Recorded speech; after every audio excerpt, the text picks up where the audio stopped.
All right, mate, we'll see you in a bit. Stop it. I just got off the phone with the tow truck driver. My brand new project is about to arrive. He's just around the corner. He's going to drop it off. Not what you think. Here he comes now. Look at this thing. A 1988 Land Rover Perentie. I've wanted to build one of these for just about ever. I'm even getting goosebumps right now just looking at it. The plan we've got for this thing is so special. I can't wait to tell you about it. Throw that in the build somewhere. Oh, stop it, look at that. That's been overseas. I think my brother got that from a deceased estate. Yeah. Gave it to me, so yeah. Unreal, look at that, thank you. No worries at all. How cool is that? And chuck it in here. Yeah. I'm actually getting a little bit emotional looking at this with the plan for the build. Thanks, mate, look at that.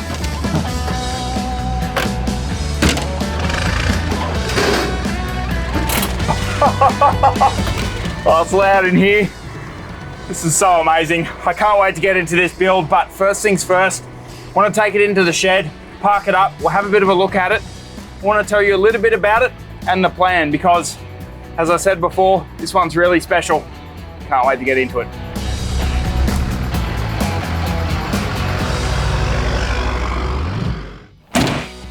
Here it is, this is my 1988 Land Rover Perentie. I am so excited to build one of these. I've wanted to do one for years because anyone who knows me knows that I am a military history nerd. This is a 1988 Land Rover Perentie. Why is it called a Perentie? Well, that was the name of the project that the military put together for getting a bunch of new land-based vehicles back in the 80s. Project Perentie, and the Perentie, of course, is Australia's biggest lizard. That name was chosen because of the Perentie's ability to move over uneven terrain. They wanted a rugged, tough vehicle, and that's exactly what they got. In fact, when they were looking at contracts for this vehicle for the Australian military, it was between the Land Rover, the Jeep, and the Mercedes G-Wagon, with the Land Rover coming out on top. This is essentially a 110 Defender. This one's called a 110 FFR. FFR stands for Fit for Radio, and those of you who are Perentie fans will notice it doesn't have any of the old antenna mounts on the side. They've been taken off by a previous owner, but this is still the 110 FFR model. What's really awesome about these vehicles is there are a whole bunch of specific requirements that the military needed that were a little bit niche. For example, one of the requirements was the chassis had to not distort if it was only hanging from one anchor point when lifted up in the air. Say if the other three failed and was hanging there, the vehicle would still need to be usable. So they had to make sure they were tough. There were all these little things that the Army required. Another one was an engine that was a little bit more powerful than what the Land Rover had at the time. It doesn't have what would be considered a standard Land Rover engine, although these engines did come in all the Perentiis. It's an Isuzu 4BD1. It's a 3.9 litre, 4-cylinder diesel engine. This one, as you'll notice, has a turbo on it, but in the 110s, these actually came naturally aspirated. They also produced a 6x6 variant and they came factory turbocharged in them, but a lot of people fit aftermarket turbo kits to them, like this one. These engines are well known for being absolute torque monsters. They're not going to get you anywhere in a hurry, but they produce their peak torque around 1800 RPM, so they're really good at just chugging along and getting on with it. They will do good fuel efficiency on the highway, even around 10 to 11 litres per 100, and they're absolute torque monsters off-road. It's no wonder why these have such a cult following. It was paired with a 4-speed gearbox, the LT95, to suit the engine, and of course everything else underneath it is pretty much Land Rover that you'll find. It even came with a galvanized chassis. There are so many little bits of information about these vehicles I find so cool, and I'm really excited just to spend a bit of time with it, get to know it a bit better, and find all those little quirks that these vehicles have. They assembled around 4,000 of these vehicles, with earlier ones being assembled in Moorebank in New South Wales and later ones being assembled in Adelaide. This one was assembled in Moorebank. There is a fantastic website called the Registry of Ex-Military Land Rovers, and there's some awesome information on there about Perentiis and the life they had. As well as that, there's a whole bunch of information on your particular Perentie. You can actually search up for the VIN number, and if you have its military identification number as well, you can actually find information on your particular Perentie. However, when we did that on this vehicle, information was a little bit limited. When they sold these vehicles at auction, if you were really lucky, it would come with its military service record and you could find out the details of where your particular vehicle served. However, this vehicle is a little bit light on the details. From what we can tell though, from our mates at Dandenong RSL, they reckon it may have served with the 3rd Combat Engineer Regiment, which is really, really interesting. I would just love to know the life that this Perentie had. One thing I'm learning about Land Rover enthusiasts, particularly in Australia, is they're a pretty tight-knit group, but they're all so enthusiastic and passionate about their vehicles, and I'm so excited to be a part of it for even a brief moment. Inside of these, as the legendary reputation suggests, they're pretty basic. Manual steering, no air conditioning, you've got these little vents up here, and apart from that, it's pretty simple in here. You do have little brackets and things here for when they were driving at night in the military, they were able to cover those lights up but still see if a warning came up. You've also got the old gun rack down here for storing your rifle. I'm not going to be needing that. What I will be needing is this part. I'm going to be doing thousands of kilometers in Cape York, sitting right here, and I can't wait. I want to explain why we've decided to build one of these, and it's actually something that's extremely close to my heart, and I'm also very proud to be a part of. We've partnered with Young Veterans, who are a 100% volunteer-operated charity that help former Defence Force members navigate their way through civilian life. This particular Perentie was owned by Dandenong RSL, who support young veterans in a big way and do amazing work to help them out. This one was actually a project for veterans to come and work on and tinker with and get out driving in. So I'm truly honoured to be able to build this one up and take it to Cape York to help out our mates at Young Veterans. We're going to do that by auctioning the vehicle off at the end through grays.com, with 100% of the proceeds going to Young Veterans. To explain a little bit more about Young Veterans and what they do, I wanted to throw it over to Matthew Keane, who's the National Director. Young Veterans Australia is a 100% volunteer-run charity and has been since its creation in 2012.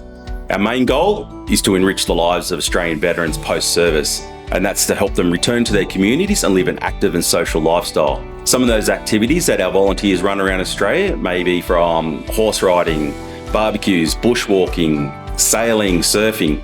But our main thing we love here at Young Veterans is off-roading, especially four-wheel driving. And as you can see, I've got the buggy behind me that we use for some of our programs. This has been a great tool for veterans to get away, work on, to do a bit of high-performance stuff they might not have done since they were in service, and injuries now, prohibit them from serving, but they can come along and just help out and tinker on this vehicle, come away on trips and have some adventure.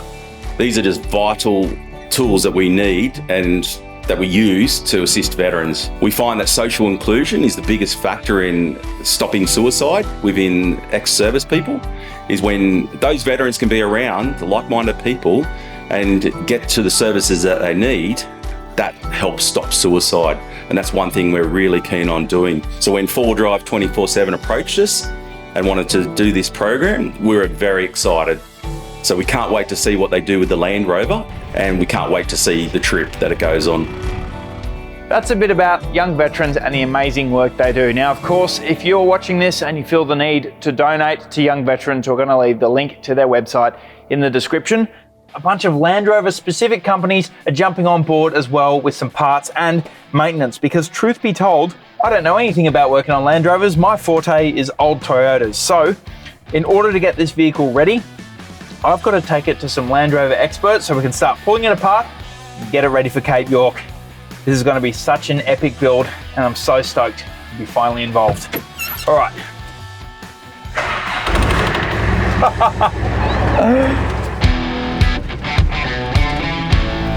First stop with the Perentie is we're going to be getting it out to my mates at Tough Dog, who are going to put in some new coils and shocks just to get it riding a bit nicer for Cape York. I don't know what standard this suspension is in. I've driven on Tough Dog suspension in the Pony and the N70, and it has stood up to everything I've thrown at it. Makes sense to put it in the Perentie, and really stoked Tough Dog were keen to jump on board with the Young Veterans Perentie. It's going to be cool to get some nice new suspension in it for Cape York. Judging by the state of the suspension in this thing, it's a good thing that the team at Tough Dog are swapping it out. So in terms of the shocks that we're putting in the vehicle, these are a 41mm foam cell. They're the exact same shock that I'm running in my N70 Hilux, and those shocks have stood up to everything I've thrown at the vehicle, from the Monday to Friday drive, weekend trips, and of course, all the way through the high country. So it's a good thing these are going in the Perentie, because I have a feeling they're going to be working hard in the Cape. Let's get them in.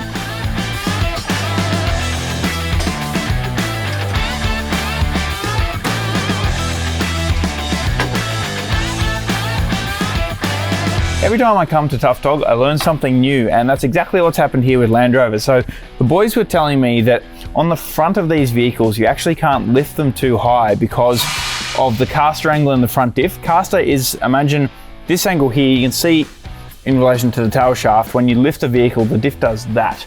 And what that'll do is it'll actually affect the pinion seal inside here. And if you lift the front of a Land Rover too much and you roll this diff forward, you'll actually put stress on this seal and the front pinion seal can leak. So it's just something to keep in mind if you are going to lift the front of your Land Rover. You can't do too much about correcting the caster in the front of them and bringing that angle nicely again. The bushes in the radius arms are small and there's just a bit of work involved. So just be careful that you don't lift it too high, affect your caster angle of your front diff, bring it like that, and then pinch that seal or cause that seal to fail. Anyway, the boys have pretty much finished up on the front and we can hook into the rear. They're making this look easy. Another thing we're doing is swapping out the steering damper. This is something that's good to do when you are changing your suspension. Get a nice new steering damper in there as well, particularly because we're going to be fitting bigger tyres to the vehicle and it's still manual steering. So anything I can do to help the situation and get a nice arm pump up in the Cape will be good.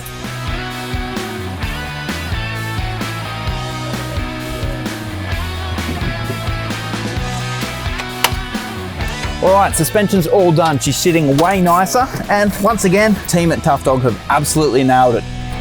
First drive with the new Tough Dog suspension. It's already riding way nicer. So we've come up around 20, 25 mil in the front and around 10 mil in the back. Ready for Cape York. Boys have done a good job. It feels much nicer. I'm in that manual steering as well, but it still feels nice and planted. I mean, essentially, when you look at it, this is realistically a ute, so it's going to ride as such. My next stop with the Perentie is to take it to KLR Automotive in South Windsor. KLR have been around since 1991, and they specialise in everything Land Rover, and are the experts when it comes to Perentie maintenance and upgrades. They offer lots of different bolt-in options to make your Perentie more drivable and comfortable. In fact, most Perenties you'll see on the road in Australia today, chances are they're sporting some upgrades from these guys.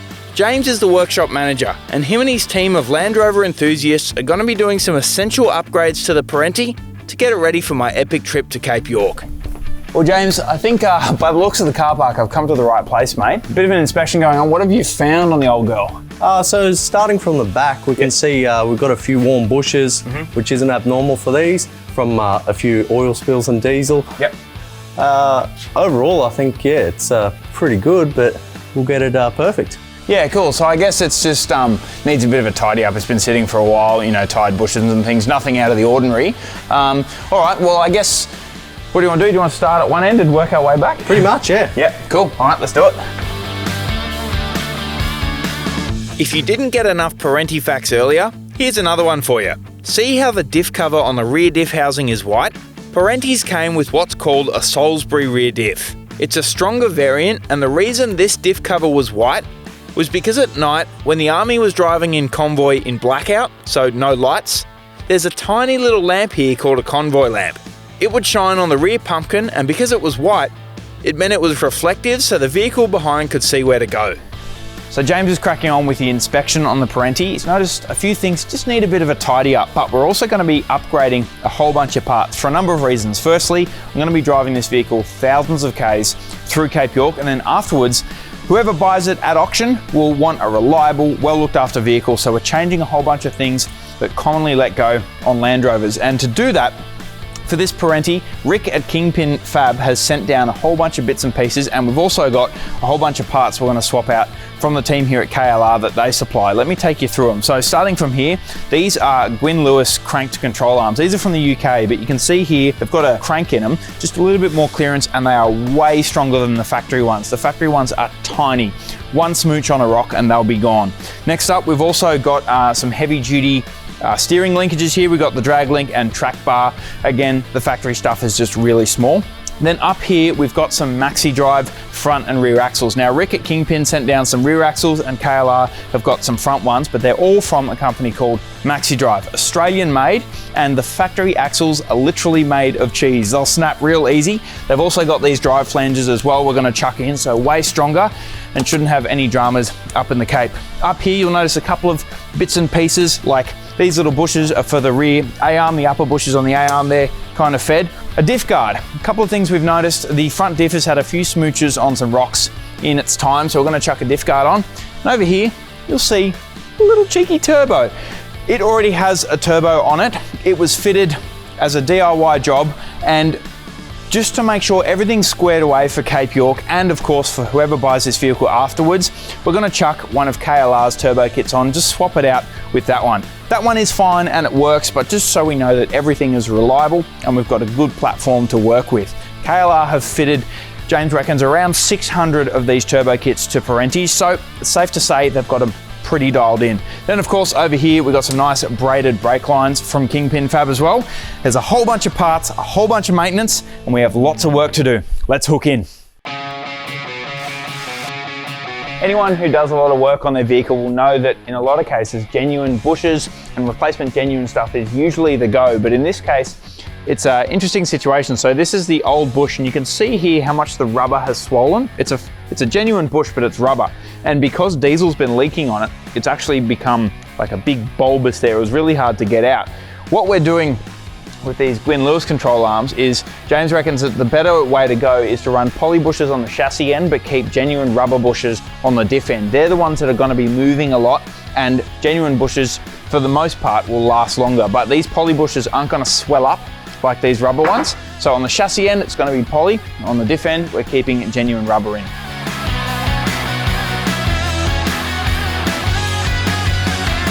So when we road tested the vehicle, we noticed there was actually quite a lot of backlash in the driveline. If you look here, you can see the drive flange and axle is very worn. So we swapped these out for the Maxi Drive upgrades, and yeah, you won't have this issue again. So essentially, this is one of the most common upgrades we do because these fail a lot. This drive flange will strip and you'll lose drive. So essentially, you need to upgrade them. Just went on a parts run in the parts run Perentie and picked up the new wheels and tyres that we're putting on the big girl. So these are the Kumo MT71s. They're the exact same tyre that I run on the Pony and the N70. I have given them a hiding in Tassie in the high country, and they've stood up to everything I've thrown at them, so I thought, perfect for the Perentie. Now, these wheels are pretty cool. These are ones that KLR do specifically for the Perentie pretty much. They're called Wolf wheels, and they're a zero offset.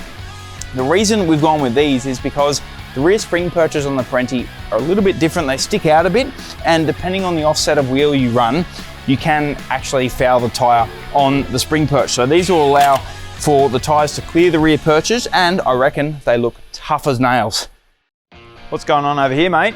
Oh, when you said you were headed up to the Cape for an arm workout, I thought we should chuck one of our power steering kits in. Yeah, fair enough. So I was prepared to muscle the manual steering for about a month up on the Cape, but so this is a kit you do that just bolts in? This is a full bolting kit, so essentially when you drive without the power steering, you think you can handle it. You drive it for a week or two and you're like, yeah, I need power steering. Yep. And this is the kit, so bolt in, all your hoses and everything prefabricated, and takes about 2 hours to fit if you've never done it. Yeah, cool. So I guess this is a pretty common upgrade for Perenti's then. Oh yeah, look, so the power steering, the turbo, disc brakes, clutch and ignition and door locks are probably our most popular upgrades, yeah. Yeah, so at KLR you do all this stuff pretty much all the time? Every day we do power steering, yeah. Yeah, cool. Well, that's good to know. So this is probably one of the main ones you need to upgrade, but we've got everything else in there.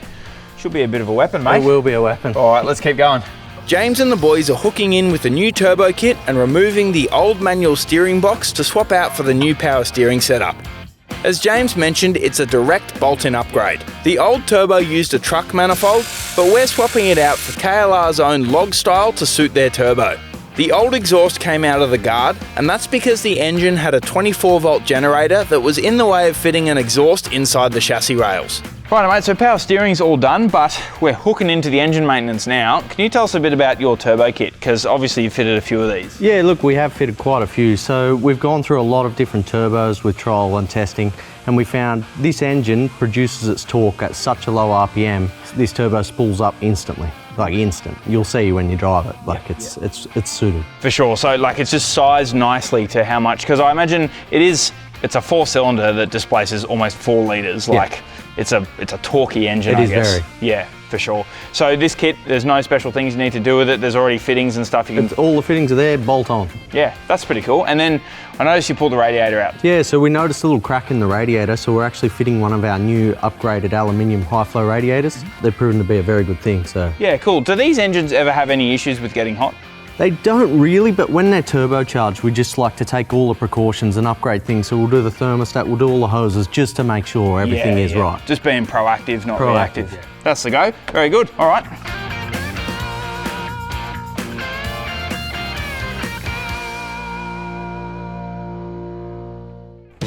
Oh man, I cannot take my eyes off this thing. How nice does that look?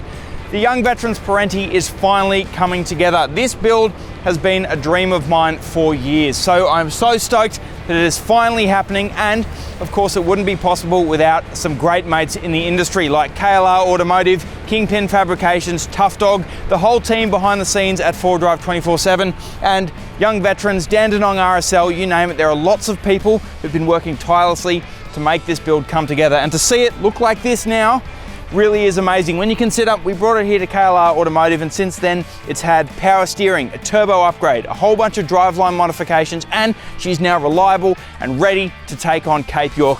I cannot wait. And the fact that one of you guys could own this at the end, with all the proceeds going to such an amazing cause helping out veterans, this really is something special. We're not done yet though, there is plenty more to do. I gotta get the big girl back to the workshop. We've got comms to do, 12 volt, the winch. The next time you see this thing, it'll be in Cape York. How amazing. All right, hooking in. We'll catch you next time on 4Drive 24/7.